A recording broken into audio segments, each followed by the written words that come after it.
നിങ്ങൾ നിങ്ങളുടെ PSA test ചെയ്തിട്ടുണ്ടോ?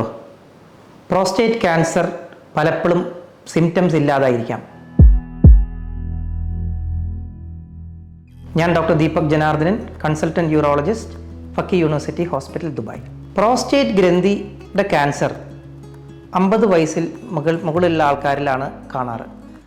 എന്നാൽ പ്രോസ്റ്റേറ്റ് ക്യാൻസർ ഉള്ളവരിൽ സിംറ്റംസ് ഒന്നും കാണാറില്ല. ചിലപ്പോൾ ചിലവർക്ക് മൂത്ര തടസ്സം, അതായത് മൂത്രം ഒഴിക്കാനുള്ള സ്പീഡ് കുറയുക, മൂത്രം ഒഴിക്കുമ്പോൾ മുഴുവൻ മൂത്രം പോവാതായിട്ട് തോന്നുക, ഇതെല്ലാം അനുഭവപ്പെടാറുണ്ട്. ചിലവർക്ക് രാത്രി ഒത്തിരി പ്രാവശ്യം മൂത്രം ഒഴിക്കേണ്ട ആവശ്യം വന്നേക്കാം. ഒരു ചെറിയ ബ്ലഡ് ടെസ്റ്റ്, അതായത് PSA എന്ന് പറഞ്ഞ ബ്ലഡ് ടെസ്റ്റ് ചെയ്താൽ പ്രോസ്റ്റേറ്റ് ക്യാൻസറിൻ്റെ ആരംഭം ഉണ്ടോ എന്ന് അറിയാൻ പറ്റും.